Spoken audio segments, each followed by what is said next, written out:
Hello friend, स्वागत है आपका एक बार फिर से आपके अपने लीगल चैनल सोच पर प्रहार में। दोस्तों, रिसेंटली ऑनरेबल सुप्रीम कोर्ट ने एक जजमेंट दिया है जिसके बारे में आज की इस वीडियो में मैं आपको बताऊंगा, जो कि बहुत इंपॉर्टेंट है। पति अपनी तरफ से इनिशियली डाइवोर्स केस में गया था। इसमें जो वर्डिक्ट आई है, इस वर्डिक्ट को भी समझने की जरूरत है और इस पर एक मंथन की आवश्यकता है। एक रिसेंट जजमेंट की मैं बात कर रहा हूं जो भी आया है, काफी प्रचलित हो रहा है। आप लोग को जानना बहुत आवश्यक है। आखिर तक वीडियो में बने रहना। मामले की परिस्थितियों पर विचार करेंगे, बहुत गहराई में नहीं जाएंगे पति पत्नी के बीच में क्या विवाद था, क्योंकि हमारा लक्ष्य है जो कंक्लूजन है, कंक्लूजन पर हम बात करें कि कंक्लूजन क्या आया और हमारे अनुसार क्या आना चाहिए था। हमें क्या लगता है कंक्लूजन सही है या नहीं। और इससे उन सभी लोगों को मदद मिलेगी जो कि अपनी तरफ से डाइवोर्स केस में जाने की सोच रहे हैं या भविष्य में जाएंगे, या ऑलरेडी जिनके डाइवोर्स केस चल रहे हैं। देखो, जब पति अपनी पत्नी के खिलाफ डाइवोर्स केस में जाता है तो उसका मुख्य ग्राउंड क्रूरता होता है। अब क्रूरता में कई चीजें आती हैं, इस पर कई सारे जजमेंट्स भी हैं, जैसे कि आपके माँ बाप के साथ सही व्यवहार ना करना, आपके साथ सही व्यवहार ना करना, घर गृहस्थी में जो है इन्वॉल्व ना होना, और भी बहुत सारी चीजें आती है। कई बार इन सब चीजों के कुछ प्रूफ भी आपके पास होते हैं। आप ये मान के चलिए कि 90% जो पिटिशन है वो क्रूरटी के बेस पे फाइल होती है। बाकी के जो ग्राउंड होते हैं, एडल्ट्री, डिजर्शन, उन बेसिस पर कम पिटिशन फाइल होती हैं। यानी आपको ये साबित करना होता है कि आपकी पत्नी ने आपके ऊपर क्रूरता करी है।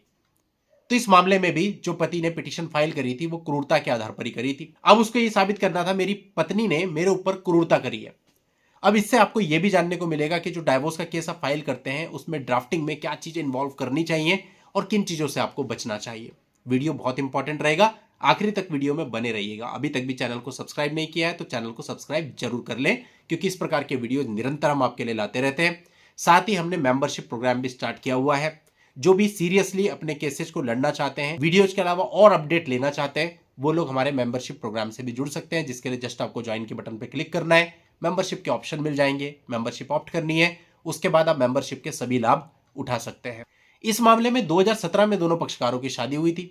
2019 से दोनों पक्षकारों ने अलग रहना चालू कर दिया था। अब पति ने अपनी तरफ से डाइवोर्स केस फाइल किया था on the basis of cruelty, जिसमें उसने कहा था कि पत्नी का व्यवहार सही नहीं है और साथ ही पत्नी जो घर गृहस्थी के काम होते हैं उनमें कोई भूमिका नहीं निभाती है, घर का कोई काम नहीं करती है। ये यूजुअल ग्राउंड होते हैं जो कि हर कोई अपनी पिटीशन में लेता है, जिन मामलों में भी ऐसा होता है। अब जब नीचे की कोर्ट में मामला चला तो फाइनली मैं सीधा जजमेंट पे आ रहा हूं। नीचे की कोर्ट ने पति को डाइवोर्स ग्रांट कर दिया इन आधारों पर। अब दोस्तों, ये मामला पत्नी लेकर के गई कर्नाटका हाईकोर्ट में, यानी उसने चैलेंज करा कि भाई ये जजमेंट सही नहीं है।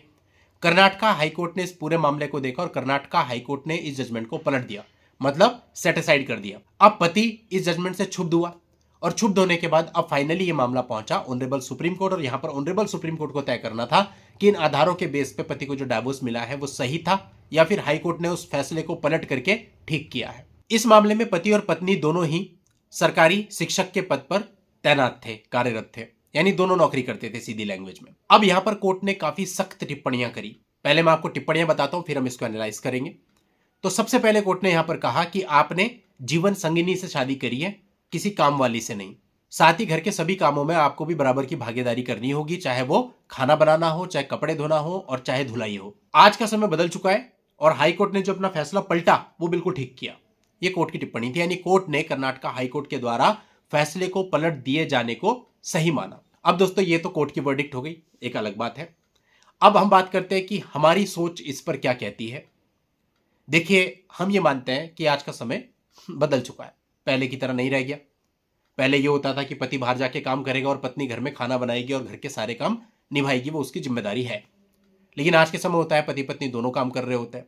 यहाँ पे कोर्ट ने भी यही माना कि भैया, जब आप दोनों काम कर रहे हैं तो आप ये एक्सपेक्ट नहीं कर सकते हो कि वो आकर के घर के भी सारे काम करे। घर के कामों में आपको भागीदारी निभानी होगी। यहां पर कुछ हद तक हम इस बात से संतुष्ट भी हैं, सहमत भी हैं कि बात सही है। लेकिन इसके साथ साथ एक चीज और है, कोर्ट ने यहां का समय बदल चुका है। एक्चुअल में समय बदल चुका है। अब अगर दोनों काम कर रहे हैं तो पति को घर के कामों में भागीदारी करनी होगी, लेकिन पत्नी अगर जॉब कर रही है तो उस जॉब से वो जो कमा रही है उससे उसको घरेलू खर्चों में भी भागीदारी करनी होगी। दोनों पर सेम नियम ही तो लागू होगा या अलग अलग सेम होगा। लेकिन इस बारे में इस जजमेंट में कुछ भी नहीं कहा गया। अधिकतर मामलों में देखा जाता है, हमारे पास इस मामले की बात नहीं कर रहा हूं, जनरल वे में हमारे पास जब कुछ मामले आते हैं तो उन मामलों में पति ये कहता है कि भाई पत्नी जॉब करती है और जॉब से जब आकर के जो भी पैसा कमाती है उसका 1 रुपया भी घर में कंट्रीब्यूट नहीं करती।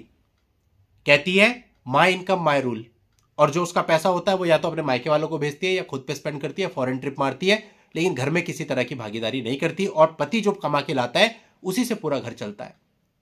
अब अगर इस परिस्थिति की बात की जाए तो फिर यहां पर यह विश्लेषण गलत हो जाता है कि अगर स्थिति ऐसी है जहां पत्नी कुछ कंट्रीब्यूट ही नहीं करती है लेकिन पति घर के कामों में भी कंट्रीब्यूट करे, तो यह पूरे तरीके से गलत है। समय बदल चुका है, यह धारणा बिल्कुल सही है, आज का समय पहले जैसा नहीं है, लेकिन जहां तक कंट्रीब्यूशन की बात है तो अगर पति को घरेलू काम में कंट्रीब्यूशन करना चाहिए तो पत्नी को भी अपनी अर्निंग से घरेलू जो व्यय होते हैं उनमें सहयोग देना चाहिए, घरेलू खर्चों का आधा उसे भी उठाना चाहिए। ये मेरा अपना सोचना है, ये मेरा मत है और इस पर सभी लोगों के मत अलग अलग हो सकते हैं। बाकी दोस्तों इस पूरे मामले का लिंक आपको इस वीडियो के नीचे डिस्क्रिप्शन में मिल जाएगा, वहां जाके आप पूरे मामले को जान सकते हैं। कई लोगों की मैंने देखा कमेंट्स होती है, साहब जजमेंट तो आपने दिया नहीं। जजमेंट आपको डिस्क्रिप्शन में मिलेगा, वहां पे आप जाइए। अगर पीडीएफ कॉपी अवेलेबल होती है डिस्क्रिप्शन में आपको पीडीएफ कॉपी मिलेगी, आर्टिकल अवेलेबल होता है तो आर्टिकल मिलेगा, लेकिन मिलेगा जरूर, हर वीडियो में अटैच होता है। चलिए फ्रेंड्स, आज के वीडियो में इतना ही। नेक्स्ट वीडियो में नई जानकारी के साथ मैं आपसे फिर मिलता हूं, तब तक के लिए goodbye and thank you for watching.